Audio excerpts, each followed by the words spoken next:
ọjọ́ bá pẹ́ títí ọjọ́ àpín o bọ́nà bá jìnnà jìnnà àdópin o àti sáré àdópin aré àmàtí jìyà àdópin ìyà o àti sunsun àti kan ògiri ó má di gbẹ̀yìn kọ́ lọ́tẹ̀ ìmọ̀ o bẹ́ẹ̀ ni o.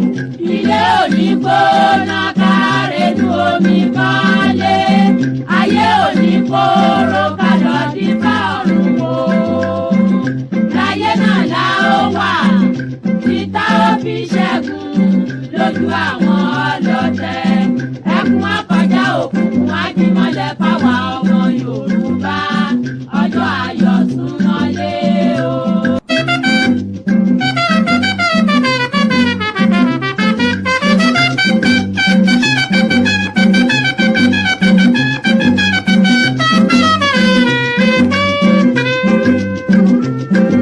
Di láéláé pọ́npá ó mà di láéláé pọ́npá Yorùbá ò ní dọ̀bálẹ̀ ẹ̀fẹ́ nìkan ó di gbẹ̀yìn kọ́ lọ́tẹ̀ ìmọ̀ o. yé ẹ dìde dìde bí ológun ẹ bá jàgà sílẹ̀ o ẹ rántí àtọmọdọ́mọ kò ní sún wa kò ní rẹ̀ wá bá ó fi ṣẹ́gun tẹni tó dé ó sàn ju ẹni tirẹ̀ ń bọ̀ bẹ́ẹ̀ ni ò ní ní dúró kẹ́dúró gbọ̀n kẹ́dúró gbọ̀n kẹ́dúró gbọ̀n gbọ̀n gbọ̀n àtùpàgbé oníkànnì o bí ẹ bá sùn ẹ gbé ọjọ́ ayọ̀ súnmọ́lé o. bí a bá kú tí a bá jí a ó mẹ́ni rè fẹ́ràn ẹni bá ṣàìsàn wò ni yóò lè mọyì àlàáfíà bí a bá ṣaláìní ká tó wá ní a ó mọyì ìgbà bá ń fojoojúmọ́ jẹun ata ó dífá fún Yorùbá tí í ṣe ọmọ Odùduwà bàbá mi òkè gàgàgà tí í ṣe lépè lẹ́yìn aṣòótọ́ Ọ̀yọ́ Ìbàdàn Oǹdó Ìjẹ̀ṣà Ilé Ifẹ̀ o. wá ohùn alóore Odùduwà ló ń pè. Àkúrẹ́ Ọ̀wọ̀ Ìkàrẹ́ Ẹ̀yìn Èkìtì ẹgbóhùn Ìgbé o. wá ohùn alóore Odùduwà ló ń pè. Ìbàràpá Ilé Ẹ̀gbádò Ẹ̀yìn Ọ̀ṣun ẹgbóhùn Ìgbé o. wá ohùn alóore Odùduwà ló ń pè. Ẹ̀yin Ìjẹ̀bú ọmọ Àlárẹ̀ ẹ̀yin Ẹ̀gbá ọmọ Lísàbí. wá ohùn alóore Odùduwà ló ń pè o ẹ̀yin ọmọ Yorùbá ọjọ́ ayọ̀ súnmọ́lé o.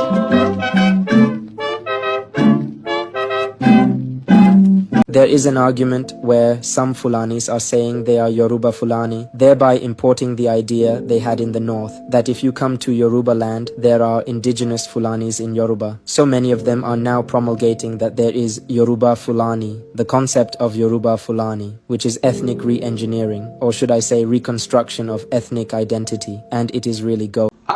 Ẹ̀yin ọmọ Yorùbá ẹ dìra ní kíákíá o wọ́n ti ń wọlé o wọ́n ti ń wọlé wọ́n ti ń wọlé wọ́n ti ń wọlé ẹ má gbà o ẹ so okùn ṣòkòtò yín lé o ọ̀rọ̀ tí mo fi wọlé yẹn ọ̀rọ̀ tó lágbára ni ẹ sì máa wò ó délẹ̀ dáadáa nítorí ọ̀rọ̀ tárákùnrin yẹn sọ ó jẹ́ èyí tí ó gbọ́dọ̀ ṣí wa létí nípa ti èròǹgbà àwọn Fúlàní sí ilẹ̀ Yorùbá. Ẹni gbọ́ kí n pẹ́ kú dídí àsìkò yìí mo kí yín lórúkọ bàbá gbàgede ìmọ̀ tí wọ́n jẹ́ kí wá ìkànnì tá a wà yìí. Mo wá láti wá sí wa nígbẹ́rẹ́ ìpàkọ́ mo wá láti wá bá wa sọ àwọn ọ̀rọ̀ kan tí mo mọ̀ wípé ó lè ṣe ìrànlọ́wọ́ fún wa nílẹ̀ kóòtù òjire. A gbọ́dọ̀ finá sórí òrùlé sùn nílẹ̀ kóòtù òjire. Ìrànlọ́wọ́ tí Donald Trump ń ṣe fún wa lápàbí kan ó ń ṣe ìrànlọ́wọ́ lápàbí kan ǹjẹ́ jẹ́ mọ̀ wípé àwọn arábí yìí bí wọ́n ṣe ń lé wọn ní àwọn apá àríwá yìí ilẹ̀ kóòtù òjire ni wọ́n ń sá wá. Màá yànnànú ẹ̀ lẹ́yọ kọ̀ọ̀kan fún yín. Bẹ́ẹ̀ náà ni àwọn ìgbésẹ̀ kan tá a gbọ́dọ̀ gbé lásìkò yìí nípa ti àwọn èèyàn wa tí wọ́n wà ní apá ọ̀hún kí ni wọ́n lè ṣe. Nítorí pé ọ̀pọ̀ nínú wọn ni wọ́n ti ń gbìyànjú láti wá sílẹ̀ kóòtù òjire ṣùgbọ́n wọn mọ bí wọ́n ṣe máa ṣe. Mo láyọ̀ láti sọ fún wípé lára àwọn àlejò tí mo ní lónìí ẹ máa gbọ́ bí wọ́n ṣe yọ̀nàlú ẹ̀ ohun tí gbogbo àwa ọmọ Yorùbá ta nílò láti fi ṣọwọ́ sí àwọn ènìyàn wa tí wọ́n wà ní apá àríwá lórí ọ̀rọ̀ tó wà nílẹ̀ yìí. Ọdún tuntun láwà yìí ẹ̀yin ọmọ kóòtù òjire ẹ má jẹ́ ká sùn lé. Bá a ṣe ń sọ ká máa gbé ìgbésẹ̀. Ìbà Gani Adams Ààrẹ Ọ̀nà Kakanfò ilẹ̀ Yorùbá ọdún tuntun láwà yìí ẹ gbé ìgbésẹ̀ ọlọ́gbọ́n.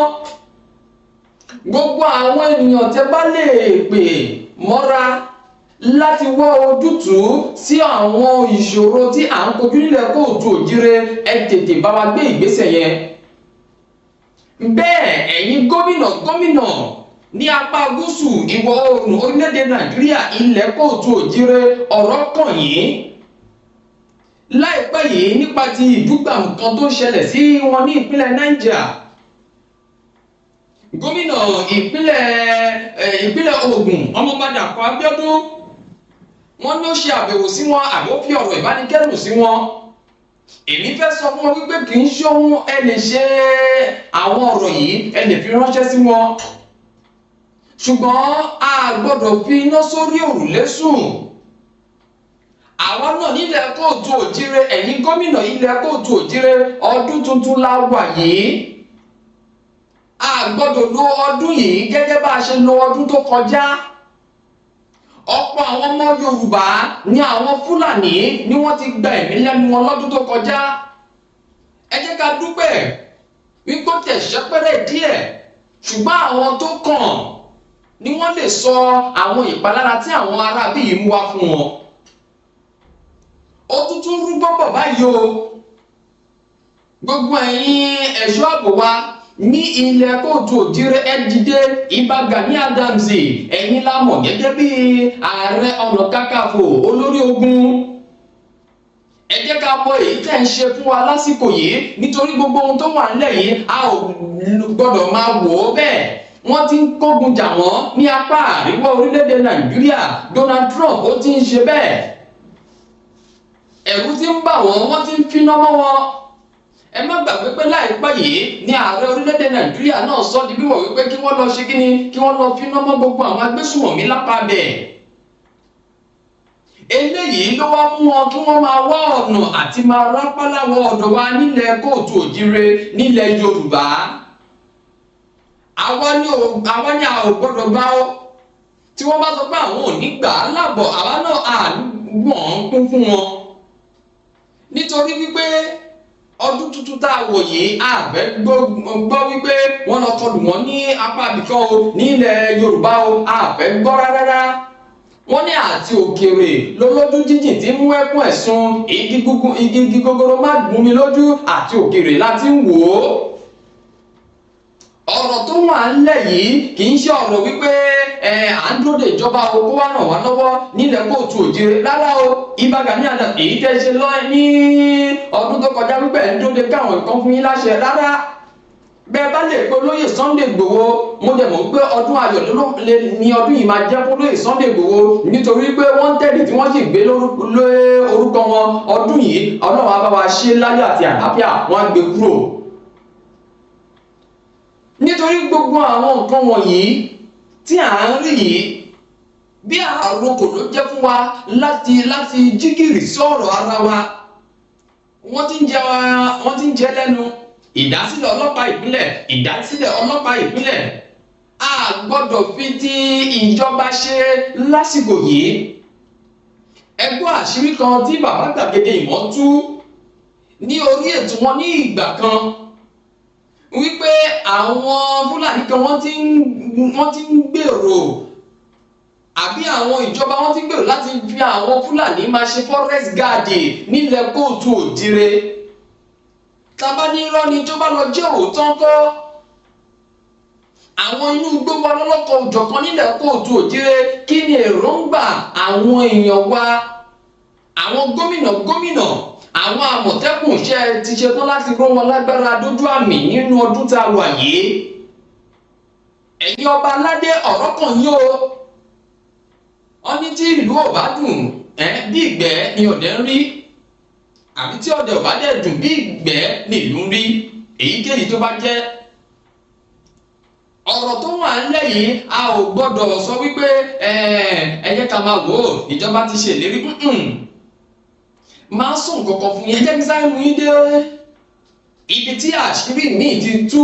ẹ mọ̀ pé ohun tá a bá jìjọ wò gígúnúgún, èròǹgbà wa ó gbọ́dọ̀ máa ṣe ọ̀kan lórí wípé ètò ààbò àti ilẹ̀ lérí tá a fẹ́ jẹ́ kó wá sí ìmúṣẹ nílẹ̀ kóòtù òjìrè òmìnira tá à ń pè fún yẹn, a gbọ́dọ̀ ti èní pètè ọ̀la wa sílẹ̀. àwọn ohun tó yẹ ká mójútó ní ìsinyìí ẹ jẹ́ ká bẹ̀rẹ̀ sí ní mójútó kó má bàa wá ní wá lára tá a bá dé ilẹ̀ kóòtù òjìrè, tá a bá dé ilẹ̀ lérí wa. fìrìfìrì ọ̀rọ̀ yẹn ló ti lọ káàkiri o, màá dẹ̀ mú yín débẹ̀ bí ọ̀rọ̀ náà ṣe jẹ́, bí bàbá yìí ṣe àlàyé ẹ̀ wípé ìkọlù tí wọ́n ń ṣe sí wọn ní apá àríwá wọ́n fi ń rápálá wọlé sí ọ̀dọ̀ wa nílẹ̀ kóòtù òjìrè ni o, a ò gbọ́dọ̀ gbà. ẹ jẹ́ ká gbọ́ ohun tí bàbá yìí sọ. ní oore tí gbogbo àwọn ọmọ nàìjíríà rò pé Donald Trump olórí ilẹ̀ amẹ́ríkà wá ṣe fún nàìjíríà, bóyá ni oore náà kò fẹ́ já sí oore ẹ̀dẹ́ báyìí o. ìdí ni pé lóòótọ́ ni wọ́n sọ bọ́ǹbù lu àwọn afẹ̀míṣòfò tó wà lápá Sokoto tí gbogbo wa sì dunnú sí kinní ọ̀hún, àmọ́ ìgbẹ̀yìn ọ̀rọ̀ náà jọ pé kò dáa púpọ̀ fọmọ nàìjíríà o, torí látìgbà tí àwọn ẹni ibi náà ti sá kúrò ní Sokoto, ọṣẹ́ burúkú ló kù tí wọ́n ń ṣe yíká ilẹ̀ haúsá tí wọ́n sì ń rìn bọ̀ lápá ilẹ̀ yorùbá tiwa náà, nítorí pé ó jọ pé wọ́n ń wá owó gidigidi, wọ́n ń wá ibùgbé tuntun, wọ́n sì ń wá bí wọn yóò ṣe tún ní àwọn irinṣẹ́ rẹpẹtẹ tí wọ́n bàjẹ́ mọ́ wọn lọ́wọ́.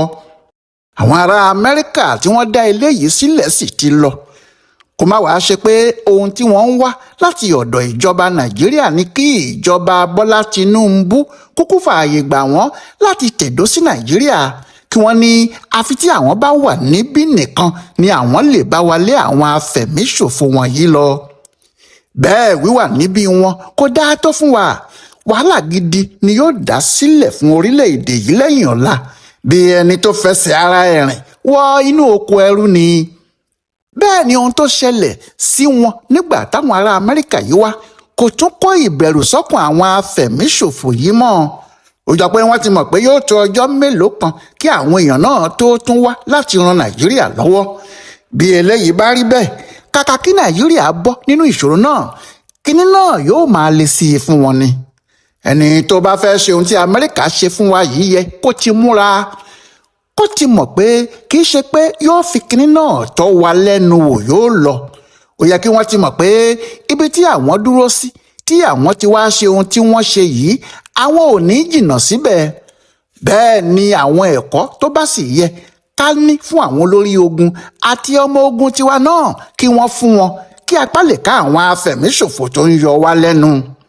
àmọ́ ní báyìí bí ìgbà tí wọ́n kàn wá fi wá sílẹ̀ fún ìyàjẹ, tàbí tí wọ́n túbọ̀ wá tú àṣírí nàìjíríà pé lóòótọ́ ni apá àwọn ọmọ ogun tiwa kò ká àwọn afẹ̀míṣòfò yìí, àti pé bí a bá dojú kọ wọ́n láti àsìkò yìí di ọdún tó ń bọ̀, tó bá jẹ́ irinṣẹ́ tí a ní náà ni a ní yìí, tó bá sì jẹ́ àwọn ọmọ ogun kan náà tó ń jagun yìí náà ni wọ́n sì wà níbẹ̀, a ò lè mú kinní kan jáde. nígbà tí àwọn sọ́jà amẹ́ríkà yìí wá tí wọ́n ju bọ́ǹbù wọn tán, àwọn olú iléeṣẹ́ ológun nàìjíríà wọ́n kéde pé bí àwọn ti wà ní o, lójoojúmọ́ làwọn ń ṣọ́ ìrìn àti sísálọ àwọn afẹ̀míṣòfò yìí, pàápàá àwọn tí wọ́n ṣẹ̀ṣẹ̀ lé ní Sokoto. àwọn sì rí i pé lóòótọ́ ni wọ́n ń sá lọ. ṣùgbọ́n bó tiẹ̀ jẹ́ pé wọ́n ní àwọn mọ̀ pé wọ́n ń sá lọ, kò sí ìmúra kankan tí wọ́n ṣe sílẹ̀ láti gba àwọn èèyàn àdúgbò ibi tí wọ́n ń sá lọ lọ́wọ́ wọn. ohun tó sì jẹ́ kí àwọn afẹ̀míṣòfò yìí gbòòrò pátápátá rèé, nítorí bí wọ́n ti ń lọ ni wọ́n ń jà, bẹ́ẹ̀ ni wọ́n sì ń kún àwọn tí wọ́n ti wà nínú aginjù wọ̀nyí tẹ́lẹ̀ lọ́wọ́, tí wọ́n sì ń ti ìpínlẹ̀ kan dé ìpínlẹ̀ míì. inú igbó ni wọ́n fi ń rin gbogbo ìrìn wọn yìí, torí àwọn ará agbègbè náà máa ń sọ pé àwọn ń rí wọn tí wọ́n ń wọ́ lọ tí wọn yóò sì máa rìn ní dọ́sìnì tí àwọn míì yóò sì pé bí 50 sí 100 tí wọn yóò sì múra ìjà burúkú tó jẹ́ kò sẹ́ni tí yóò pàdé wọn lọ́nà tí ò ní sá lọ. èyí tó sì lé ni pé wọn kì í pàdé àwọn sọ́jà tiwa tàbí àwọn agbófinró kankan lójú ọ̀nà wọn. èyí sì ń jẹ́ kí ìrìn wọn yá sí ibikíbi tí wọ́n bá fẹ́ lọ. kò tí ì pé ọ̀sẹ̀ kan tí àwọn ará Amẹ́ríkà wá nígbà tí àwọn àmọ̀tẹ́kùn ní ìpínlẹ̀ Ondo dá àwọn ọmọ apààyàn wọ̀nyí dúró. lára àwọn tí wọ́n fẹ́ wọ ilẹ̀ Yorùbá wá ni. nígbà tí wọ́n gbá wọn mú tí wọ́n sì fọ̀rọ̀ pò wọ́n nífunpọ̀ ẹsẹ̀kẹsẹ̀ ni wọ́n ti jẹ́wọ́ pé lára àwọn tí àwọn ń bọ̀ láti Sokoto ni pé bọ́ǹbù àwọn ará Amẹ́ríkà yìí ló tú àwọn jáde. nígbà tó ń fi àwọn tí wọ́n mú yìí hàn àwọn oníròyìn àwọn 39 olóyè Adétúndí Adélẹ́yẹ tí í ṣe olórí àwọn àmọ̀tẹ́kùn ní ìpínlẹ̀ náà sọ pé lẹ́yìn tí wọ́n ju bọ́ǹbù lu bùbá àwọn afẹ̀míṣòfò yìí ní Sokoto láwọn wọ̀nyí sá kúrò níbẹ̀ tí wọ́n sì wọ inú aginjù náà ni wọ́n sì bá dé ìpínlẹ̀ Ondo. bó bá ṣe pé wọn kò gbá wọn mú bẹ́ẹ̀ ni inú àwọn igbó ilẹ̀ Ìjẹ̀bú àti ti agbègbè ìpínlẹ̀ Ọ̀ṣun ni wọn yóò rà sí tí kò sì ní sí ẹni tí yóò lè yọ wọn jáde. nínú kí wọ́n wá ibùgbé tiwọn sọ́tọ̀ tàbí kí wọ́n darapọ̀ mọ́ àwọn míì tí wọ́n ti wà níbẹ̀ tẹ́lẹ̀ tí wọn yóò sì bẹ̀rẹ̀ iṣẹ́ ibi wọn lákọ̀tun. èyí tó burú nínú ọ̀rọ̀ yìí ni pé àwọn tí wọ́n mú yìí kì í ṣe pé wọ́n ti mọ àwọn tí wọ́n fẹ́ kó wọn fún nítorí Adélẹ́yẹ ni ó ṣeé ṣe kó jẹ́ pé àwọn yóò dá wọn padà sí ìpínlẹ̀ tí wọ́n ti wá ni. báwo ni wọn yóò ṣe dá wọn padà tí wọ́n bá sì dá wọn padà ta ni wọn yóò kó wọn fún ṣé bí wọn yóò kàn tún lá wọ inú àwọn aginjù míì lọ ni. bẹ́ẹ̀ ni kì í ṣe ìpínlẹ̀ Ondo nìkan ni irú eléyìí ti ṣẹlẹ̀ láti ìgbà táwọn ará Amẹ́ríkà yìí ti wá lọ́jọ́ ọdún Kérésì gan. bí wọ́n ti fọ́n wọn ká ni àwọn èèyàn náà bẹ̀rẹ̀ sí rìn kiri wọn kò sì sá lọ sí orílẹ̀-èdè míì ju àárín Nàìjíríà yìí náà lọ. pàápàá àwọn igbó ilẹ̀ Haúsá àti ìpínlẹ̀ gbogbo tó súnmọ́ wọn àwọn náà ni wọ́n sì ń ṣe ọṣẹ́ oríṣiríṣi káàkiri báyìí o. èyí tí wọ́n ṣe ní ìpínlẹ̀ Niger lọ́sẹ̀ yìí nìkan ni àwọn èèyàn ń pariwo yìí nítorí kíní náà burú jù ni. èèyàn bíi 40 ni wọ́n sọ pé wọ́n ti kú báyìí bẹ́ẹ̀ wọn kò tí ì rí àwọn òkú míì ni kò sì sẹ́ni tó lè sọ pàtó iye àwọn tí wọ́n jí kó lọ. ní ọjọ́ àbámẹ́ta sátidé yìí ni lọ́jọ́ 3 oṣù kínní ọdún tuntun àwọn ìjọba ìbílẹ̀ 2 ni wọ́n ti ṣòro ní ìpínlẹ̀ Niger yìí ìyẹn ìjọba ìbílẹ̀ Agwara àti Bọ̀gú. èyí tó sì ya gbogbo etí tó ń gbọ́ lẹ́nu jùlọ ni pé ọ̀sán gangan làwọn afẹ̀míṣòfò yìí dé. ọ̀sán gangan ni wọ́n fi ṣe gbogbo aburú tí wọ́n ṣe nílùú náà. kò sẹ́nìkan tí yóò sọ pé òun rí bẹ́ẹ̀ rí torí tẹ́lẹ̀tẹ́lẹ̀ òru ni wọ́n fi máa ń ṣe iṣẹ́ wọn. àmọ́ nítorí pé àwọn ẹrùnbí náà pọ̀ tó jẹ́ wọ́n ń rọ́ kiri ni tó jẹ́ àwọn tí wọ́n lé láti Sokoto yìí tí wọ́n sì ń wá ibùgbé tí wọ́n fẹ́ gbé ni wọ́n kọlu àwọn ìlú náà wọ́n sì múra láti tú wọn kí wọ́n lè rí ibi tí wọn yóò máa gbé ni kí wọ́n sì gba owó lọ́wọ́ ìjọba àtàwọn aráàlú lórí àwọn tí wọ́n bá jí kó lọ. àwọn ọlọ́pàá Niger fúnra wọn sọ pé láti inú aginjù tó wà lágbègbè Kábé ni wọ́n ti jáde tí wọ́n kọlu abúlé Kazuwandaji nítòsí Kábé yìí. alukoro àwọn ọlọ́pàá níbẹ̀ Wàsíù Abíọ́dún ní níbi aago 4 ìrọ̀lẹ́ ni wọ́n bẹ̀rẹ̀ ogun wọn o. wọ́n sì jagun náà níbẹ̀ fún ọ̀pọ̀lọpọ̀ wákàtí tí kò sẹ́nìkan tó lè dá wọn dúró nítorí abúlé náà jì sí gbòòrò. akéde àwọn ọlọ́pàá yìí ní bí èèyàn bíi 30 ló kú àmọ́ àwọn aráàlú tí kinní ọ̀hún ṣẹlẹ̀ sí ní àwọn tó kú lé ní 40 dáadáa o. lẹ́yìn náà ni wọ́n ṣẹ̀ṣẹ̀ wá kó àti ọkùnrin àti obìnrin àti ọmọdé àti àgbà tí wọ́n rọ́ gbogbo wọn wọ inú igbó lọ. lọ́jọ́ àbámẹ́ta yìí nìkan nìyẹn o. bẹ́ẹ̀ lóru ọjọ́ sátidé yìí kan náà làwọn afẹ̀míṣòfò míì tí wọ́n tún jáde láti inú ìgbẹ́ lọ́ọ́ pa àwọn èèyàn 7 ní abúlé Bong ní ìpínlẹ̀ Plateau tí wọ́n sì tún jí ọ̀pọ̀lọpọ̀ àwọn èèyàn kó lọ. kò tí ì sí ẹni tó gbúròó àwọn rárá. bẹ́ẹ̀ ni kì í ṣe àwọn ìpínlẹ̀ yìí nìkan ni wọ́n ti ń ṣe ìjàmbá yìí mọ́ bí wọ́n ti ń ṣe ní Kogi ni wọ́n ń ṣe ní Kwara àwọn ibi tó sì súnmọ́ ilẹ̀ Yorùbá jù nìwọ̀nyẹn.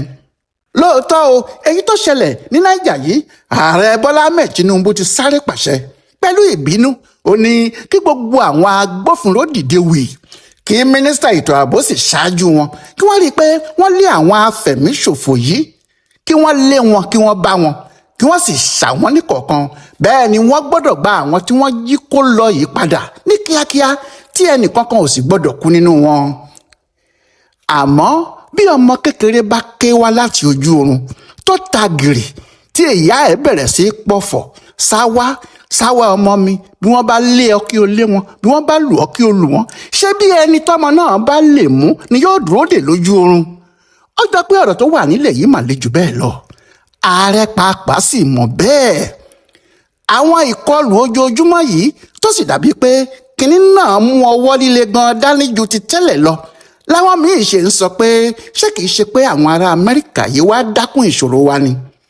torí bí wọ́n bá kọlu Sókótó nìkan tí wọ́n bá lọ, tàbí tó bá jẹ́ bí wọn yóò ti máa wá ní ìdákúrekúre tí wọn yóò máa kọlu àdúgbò kọ̀ọ̀kan tí wọn yóò máa lọ, kinní náà kò lè mú ìròyìn ayọ̀ ọlọ́jọ́ pípẹ́ wá fún wa. torí bí wọ́n bá ti ń lé wọn níbìkan ni wọn yóò máa bọ́ síbòmíì, kó sì lè pẹ́ tí wọn yóò fi kárí gbogbo Nàìjíríà.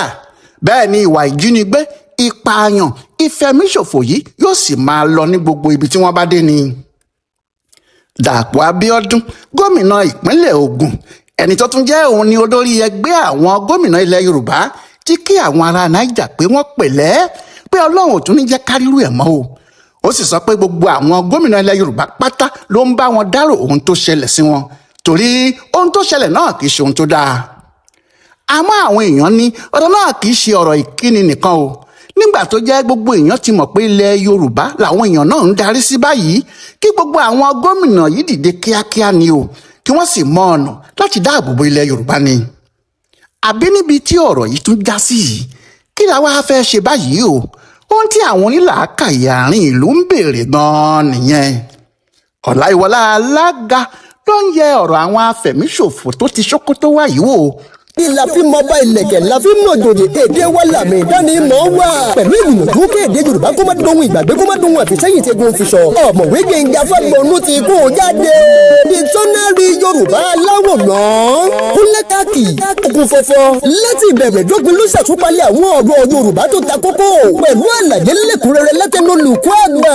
kò ṣe é mà níní fún gbogbo ọmọ Yorùbá o, àgbàlagbà tàbí àwọn ọmọdé ìsẹ̀yìn. àwọn àkójọpọ̀ ọ̀rọ̀ Yorùbá tó ta kókó tó lé ní ẹgbẹ̀rún 13 pẹ̀lú àwọn àwòrán tí yóò mú òye ọ̀rọ̀ yéni ní kankan. Dictionary Yorùbá ti wà jákèjádò ilé ìtajà àti ilé ìkàwé jákèjádò àgbáńláyé.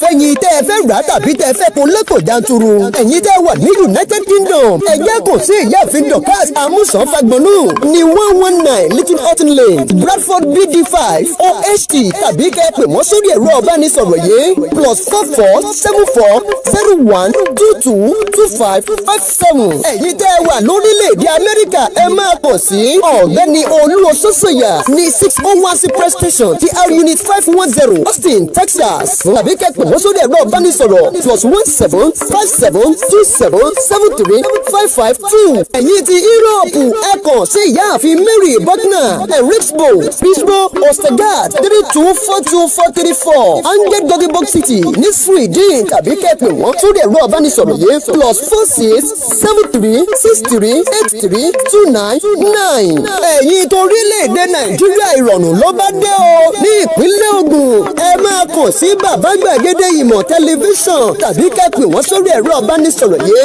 081 30 67 23 61. ẹ̀yin ti ìpínlẹ̀ Ọ̀yọ́ ẹ pè ọ̀mọ̀wé Victor Taiwo sórí ẹ̀rọ ìbánisọ̀rọ̀ yìí 081 26 92 39 16. kò ṣe é mẹ́ni ní o fún gbogbo ọmọ Yorùbá o. ẹ ti gbọ́ onírọ́ kan ló máa sọ wípé ẹlẹ́ẹ̀rí òun ó wà níbo, ó wà ní ibi tó jìnnà. ẹ rí wípé ọ̀rọ̀ tí ẹ gbọ́ yìí tí bàbá yìí sọ yìí kì í ṣe ọ̀rọ̀ tá a lè kó dànù sà, kì í ṣe ọ̀rọ̀ tá a lè kó dànù mà. ẹ ṣe ìrànlọ́wọ́ fún wa nílẹ̀ Kóòtù Òjíire láti bá wa pín ètò yìí, ẹ bá wa pín débi tó yẹ kó kàn. bá a ṣe máa sọ́nà lélẹ́yìí títí àtúnṣe yóò fi wáyé. tí a bá tètè sọ̀rọ̀ síta lásìkò yìí tá a sọ̀rọ̀ sókè, ṣé ó nígbà tó bá tó bọ́ sórí tán là ó máa sọ̀rọ̀? àbí ó nígbà tó bá tó máa kọlù, tó bá tó máa wọlé tí wọ́n ń fẹ́, tí wọ́n ń di nǹkan míì mọ́ wa lọ́wọ́? nílẹ̀ Kóòtù Òjíire làwọn máa ké gbàjarè bẹ́ẹ̀ gbà wá, ṣùgbọ́n ní ìsinyìí ẹ jẹ́ ká ti bí pẹlẹbẹ mú ọ̀lẹ̀ wa jẹ. ẹ jẹ́ ká ti bí yìí gbogbo ẹnu àlàbọ́dà tí ó pa ààlà pẹ̀lú àwọn àti àwọn àríwá kí ni àgbékalẹ̀ ètò ààbò níbẹ̀. ẹ̀yin gómìnà wa kì í ṣe ẹ̀yin náà ẹ̀yin lọ ṣe àbẹ̀wò sí wọn lápọ̀hún àdúpẹ́ ṣùgbọ́n ẹ̀kọ́ olè ń rí kọ́ látara àwọn nǹkan tẹ̀yìn rí ẹni bó ṣe ń ṣe àwọn èèyàn yẹn. bóyá ọjọ́ mi màá wá yànnà ẹ̀ fún yín wípé ọ̀rọ̀ genocide kò ṣe genocide tí ajẹlẹ́nu nínú ọdún tó kọjá ǹjẹ́ jẹ́wọ́ pé àwọn agbésùmọ̀mí kan àárọ̀ yìí ni mo rí ìròyìn yẹn wọ́n tún dúnkokò mọ́ àwọn èèyàn kan tí ààrẹ Donald Trump fi rán ẹni tí ń ṣe ọ̀kan lára àwọn aṣòfin rẹ̀ wá láti wá kìlọ̀ fún ọ wípé ẹ̀yin agbésùmọ̀mí yìí a ò tí ì dẹ̀yìn lórí ọ̀rọ̀ orílẹ̀-èdè Nàìjíríà o. lóòótọ́ àti lódodo ìrànlọ́wọ́ ní Donald Trump fẹ́ ṣe fún wa ṣùgbọ́n àwọn èèyàn kan ò rí gẹ́gẹ́ bí ìrànlọ́wọ́ wọ́n rí gẹ́gẹ́ bí wípé wọ́n fẹ́ wá kó wọn àlùmọ́nì wa ni. ọ̀rọ̀ yìí ẹ jọ̀ọ́ àbálá máa ń kó dànù àkínkó alábà dànù. ọ̀rọ̀ tí mò ń sọ yìí èyí tẹ́ bá rí ẹ má sọ wípé ọmọdé kan ló ń sọ̀rọ̀ ọmọdé gbọ́ àgbà gbọ́ la fi dá Ilé Ifẹ̀ gbogbo ọ̀rọ̀ tá à ń sọ yìí ẹ jọ̀ọ́ fún àǹfààní ara wa ní ilẹ̀ kóòtù òjire. ẹ ti gbọ́ nínú fọ́rọ́ tẹ̀wọ̀n yẹn wípé àwọn ará bí yìí bí wọ́n ṣe ń lé wọn lọ́hùn ọ̀dọ̀ wa ló fẹ́ máa wá bí àwọn Fúlàní ṣe ní ìpínlẹ̀ Kwara nìyẹn o tí wọ́n wọlé sí wọn lára tán tó wá di wípé wọ́n wá di nǹkan tó gbọ́n lé wọn lọ́wọ́. a gbọ́dọ̀ fi àyè gbarú ẹ̀ nílẹ̀ kóòtù òjire o. à ń ké tọ́tọ́ nísìn à ń pariwo ẹ̀yin gómìnà ẹ gbé ìgbésẹ̀ ọlọ́gbọ́n o ẹ̀yin ọba aládé lọ́lọ́kọ̀ òjọ̀kan ẹ gbé ìgbésẹ̀ ọlọ́gbọ́n o ẹ̀yin tẹ́ pera yín ní ààrẹ ọ̀nà kakanfò ẹ gbé ìgbésẹ̀ ọlọ́gbọ́n o nǹkan ọ̀tún gbọ́dọ̀ ṣe wá nílẹ̀ kóòtù òjire o. a ti mọ̀ báyìí wípé wọ́n ti fẹ́ máa rákọ́láwọ̀ ọ̀dọ̀ wa a ti gbọ́ gbogbo ọ̀nà láti dẹ́kun gbogbo àwọn nǹkan wọ̀nyí la gbọ́dọ̀ wá máa mú lókùnkúndùn báyìí. èyí tó wá tẹ̀lé òun ni ti àwọn èèyàn wa tí wọ́n wà ní ìpínlẹ̀ Kogi tí wọ́n wà ní ìpínlẹ̀ Kwara àwọn ìpínlẹ̀ tó jẹ́ pé àwọn ọmọ Yorùbá wọ́n ṣe bẹ́ẹ̀ àwọn náà wà bẹ́ẹ̀. ìbẹ̀rù bojo ni wọ́n wà lásìkò yìí. àwọn ẹlòmíì gan wọn mọ bí wọ́n ṣe fẹ́ rìnrìn àjò yẹn láti padà wá sílẹ̀ kóòtù òjire. àlejò mi lẹ́nìí ẹ máa gbọ́ àwọn àlàkalẹ̀ ọ̀nà àbáyọ ẹ jẹ́ kí n pè ní solution tó kàn wá gbọ̀ngbọ̀ngbọ̀n tó kàn wá ní ilẹ̀ kóòtù òjire bẹ́ẹ̀ ó dẹ̀ kàn wá nítorí àwọn èèyàn wa tí wọ́n wà lọ́hùn à ní gbúrò ìbànújẹ́ lórí wọn o. àwọn ti ìpínlẹ̀ Kwara èyí tí wọ́n ṣe fún ọlọ́dún tó kọjá rabaraba rẹ̀ kò tí ì kúrò nílẹ̀ o. ni mo ṣe fẹ́ fi tayọ̀tayọ̀ mú ohùn bàbá yìí wá láti gbọ́ bó ṣe bá mi yànnànú ẹ̀ dáadáa káwa náà lè rí tiwa dìmú. tá a bá ń sọ wípé a fẹ́ dé ilẹ̀ lérí àwọn kankan wà a gbọ́dọ̀ yànnànú ẹ̀ láti ìsinmi lọ. mi ò fẹ́ sọ̀rọ̀ púpọ̀ jù ẹ jẹ́ ká jọ dé ọ̀dọ̀ bàbá wa ká gbọ́ ohun tí wọ́n ní fún wa ọ̀kan gbòógì ni wọ́n tá a bá sọ̀rọ̀ nípa à ń jìjàgbara yìí ẹ jẹ́ ká gbọ́. Good day all. Good morning, good afternoon, good evening, wherever you may be. For those of our people in Yoruba land, we want to inform you that in the wake of the Trump United States strike, there are certain things that you must know that will guide your decisions from this moment forward. This call is from the Yoruba Self-Determination Movement, YSDM, and you should please listen carefully so that you make your choices going forward. This is directed to mainly Yoruba people, wherever they may be in Nigeria. First of all, we congratulate President Donald J. Trump for fulfilling his promise to strike terrorists wherever they may be in Nigeria, and to diminish the power and the reach of the terrorists who have been hiding under the fact of coming to assist the northerners who are terrorizing Nigeria, to wreak havoc all over the country, to kill people, to invade farms, to rape, to pillage, to kidnap, to abduct, and generally wreak havoc all over the country. Killing Christians, killing Muslims, killing animists. We congratulate President Trump for this fantastic move.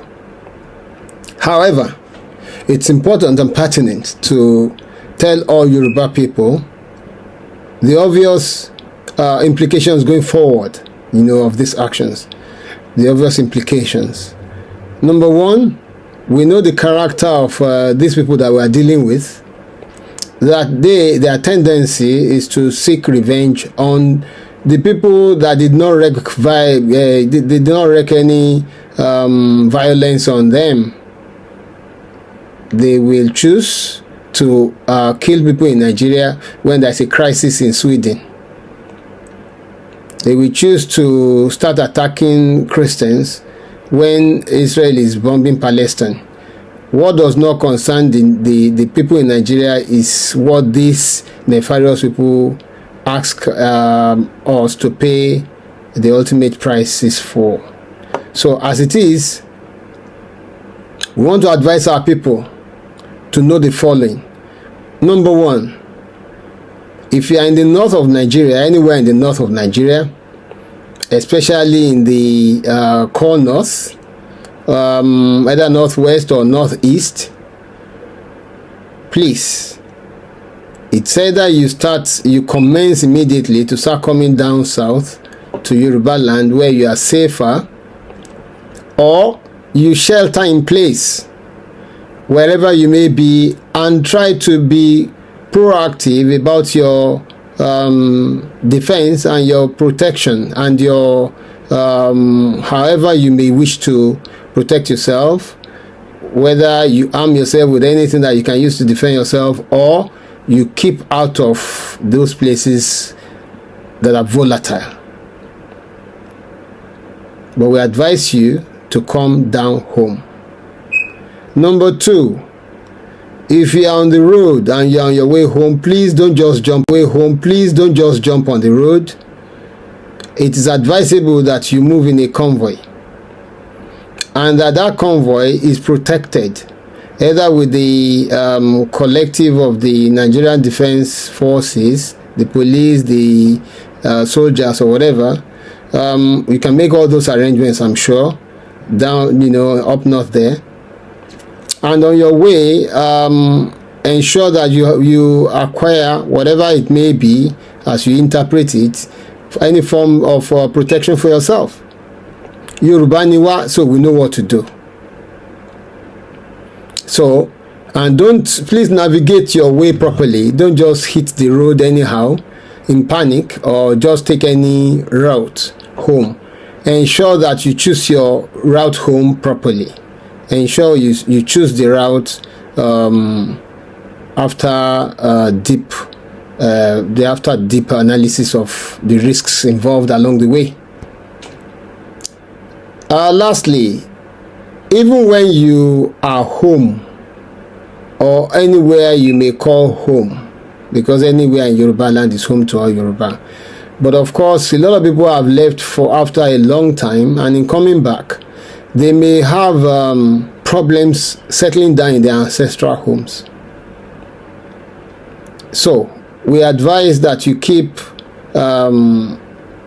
close to areas where the local government chairman or the obas or bales may advise you to keep you safe, so that you can be away from the reach of all these nefarious people. So when you are home, then you are part of the Yoruba crowd. And even in Yoruba land, you recognize that we are being attacked. So you still have to make your choices about how to move, where to go, how to go, and all those kind of things. So, for example, now you may realize that when you are part of the community, worshiping in a church, we have been attacked. You may equally understand that on your farms, you may be attacked. So we advise communities, both cities, small cities, large cities, towns, villages, and hamlets, and all those places in the hinterland.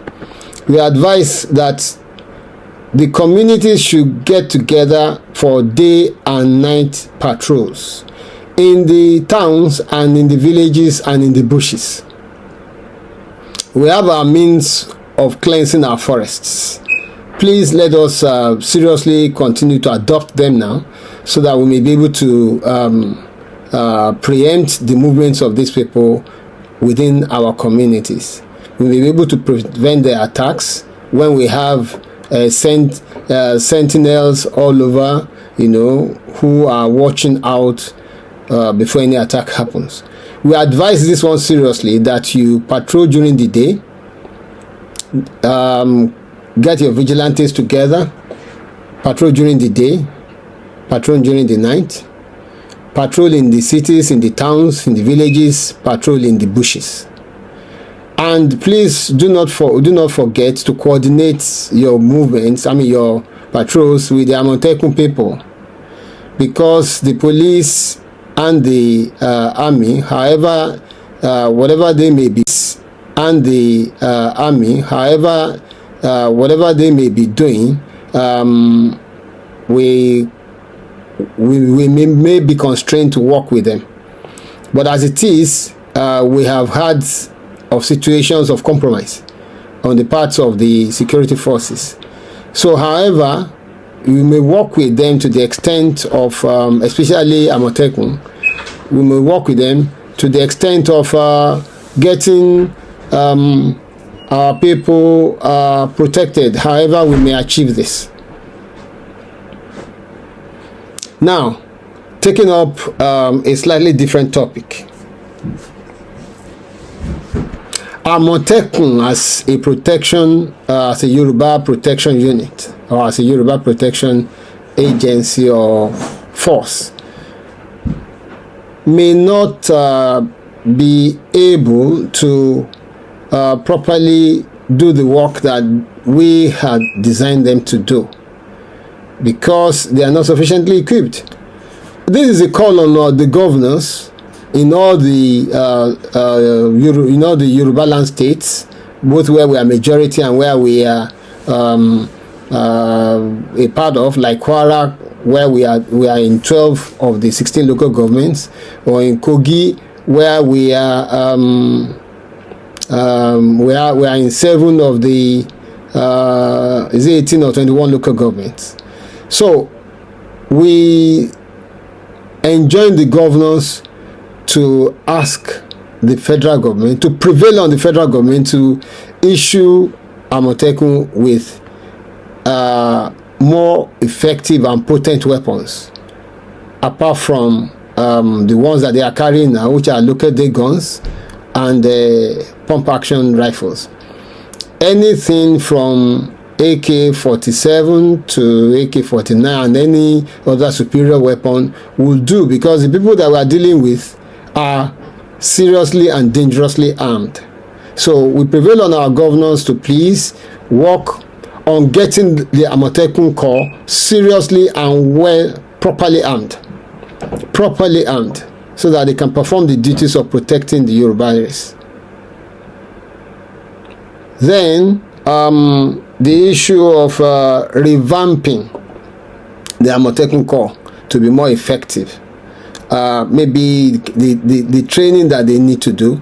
we really don't need any forest guard, because we heard recently that the National Security Advisor, Malam Nuhu Ribadu, said they are recruited over 7,000 forest guards. Where did he recruit these forest guards from? I don't know of any local government or ward in Yoruba land that has registered or confirmed that forest guards were recruited from their localities. So these are just nebulous, mysterious people that just came from anywhere, and they want to use them to protect Yoruba land. This is not going to be acceptable, because we are not sure of the origin and intent of these people that they have assembled. So we vehemently reject any composition of such forest guards until and when they are confirmed to be indigenes of Yoruba land, even particularly indigenes of those localities. Then will they be effective? You cannot just trace. That is like, giving me ATLA or all these bandits uniforms and AK-47 rifles to come and further terrorize us in uniform. We categorically reject this. However it may be colored or captioned, we reject it. It has to be proved that those forest guards are from our indigenous communities.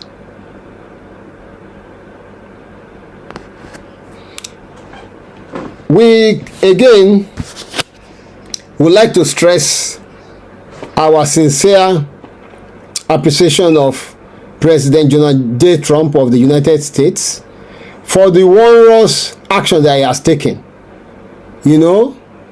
Whatever may be the interpretation of his actions, we can see it in this light.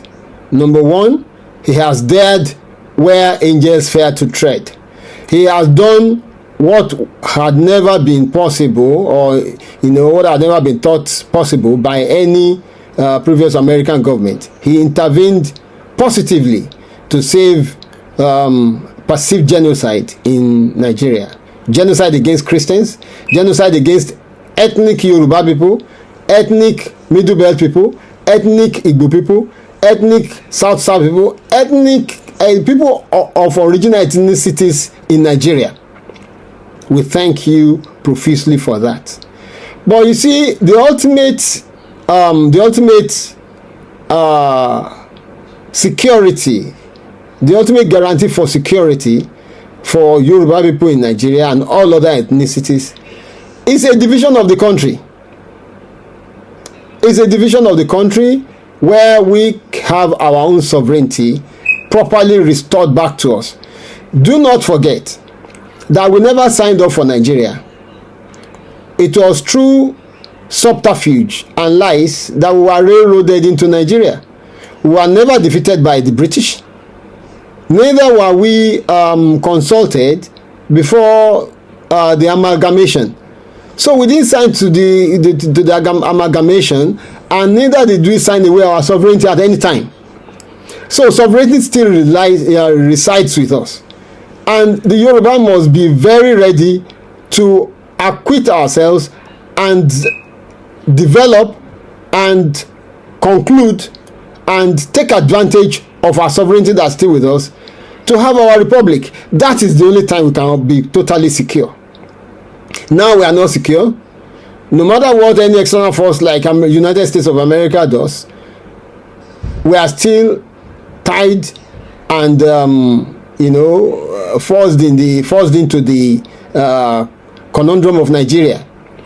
Until we have our separate nation, sovereign, independent, and non-reliant, we cannot claim to have our security in our hands. It's only when we have our security in our hands, when we have a defined border, when we have our own constitution, when we have our own armed forces, when we have our own police, that we can defend totally ourselves from all these foreign intruders. None of them then would dare to come and challenge Yoruba land in our defined territory. That is the only time we can say we are secure. That is the only time we can claim that we have security in Yoruba land. But until that time, I greet all of you. There is an argument where some Fulanis are saying they are Yoruba Fulani, thereby importing the idea they had in the north, that if you come to Yoruba land, there are indigenous Fulanis in Yoruba. So many of them are now promulgating that there is Yoruba Fulani, the concept of Yoruba Fulani, which is ethnic re-engineering, or should I say reconstruction of ethnic identity, and it is really going. Now let me tell you something. If you think this concept doesn't have a strong backup, you're kidding. It does have a strong backup, and the strong backup is coming from the UK, United Kingdom, because the United Kingdom knows that by the time you have a satellite Fulani established areas in these places, it's an easy project to let them have access to the power control.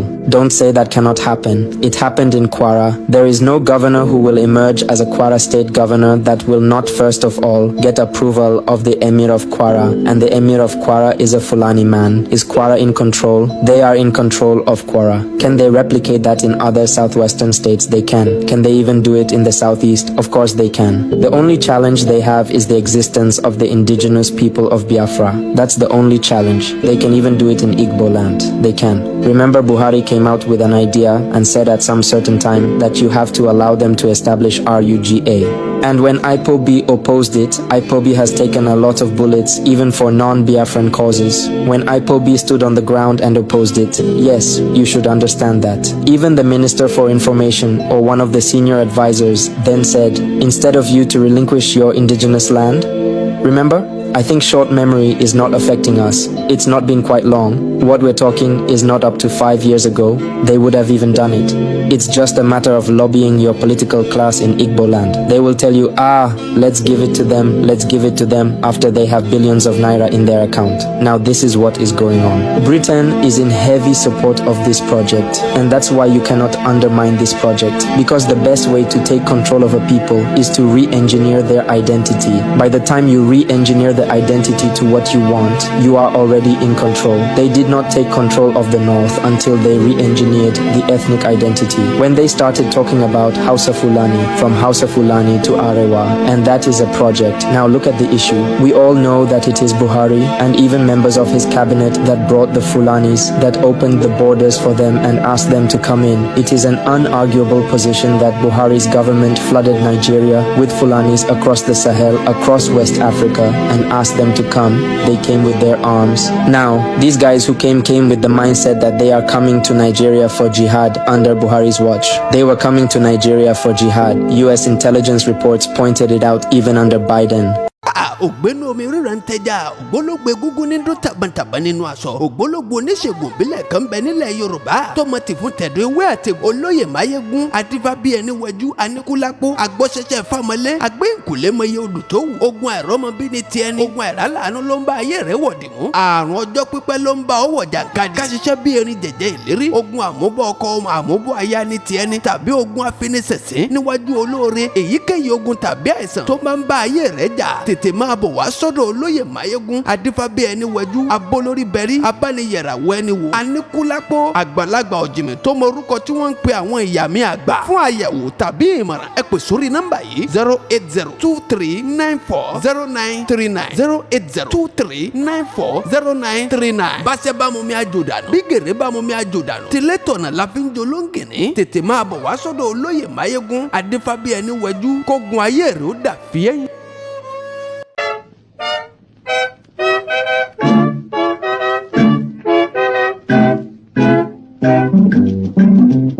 Bọ́jọ́ bá pẹ́ títí ọjọ́ àgbìn o, bọ́nà bá jìnnà jìnnà àdópin o. Àti sáré àdópin aré, àmàtìjìyà àdópin ìyà o.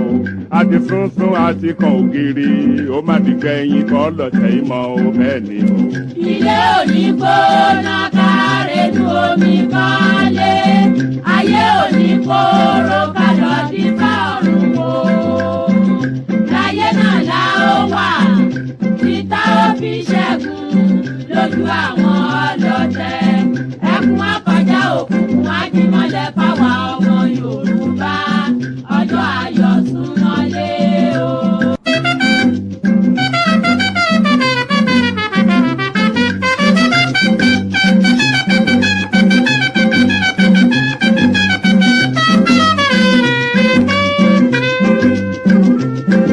di láéláé pọ́n gbá ó mà di láéláé pọ́n gbá Yorùbá ò ní dọ̀bálẹ̀ ẹ̀fẹ́ nìkan ó di gbẹ̀yìn kọ́ lọ́tẹ̀ ìmọ̀ o.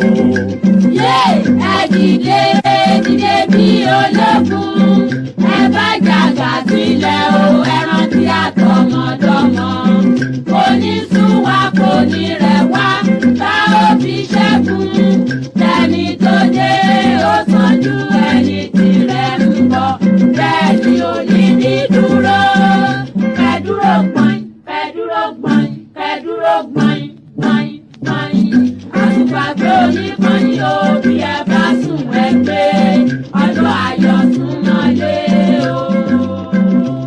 bí a bá kú tí a bá jí a ó mẹ́ni rè fẹ́ràn ẹni ẹni bá ṣàìsàn wò ni yóò lè mọyì àlàáfíà bí a bá ṣaláìní ká tó wá ní a ó mọyì bàbá ń fojoojúmọ́ jẹun ata ó dífá fún Yorùbá tí í ṣe ọmọ Odùduwà bàbá mi òkè gàgàgà tí í ṣe lépè lẹ́yìn aṣòótọ́ Ọ̀yọ́ Ìbàdàn Oǹdó Ìjẹ̀ṣà Ilé Ifẹ̀ o. wá ohùn alóore Odùduwà ló ń pè. Àkúrẹ́ Ọ̀wọ̀ Ìkàrẹ́ Ẹ̀yìn Èkìtì ẹ gbóhùn ìpè o. wá ohùn alóore Odùduwà ló ń pè. Ìbàràpá Ilé Ẹ̀gbádò Ẹ̀yìn Ọ̀ṣun ẹ gbóhùn ìpè o. wá ohùn alóore Odùduwà ló ń pè. Ẹ̀yin Ìjẹ̀bú ọmọ Àlárẹ̀ o ẹ̀yin Ẹ̀gbá ọmọ Lísàbí. wá ohùn alóore.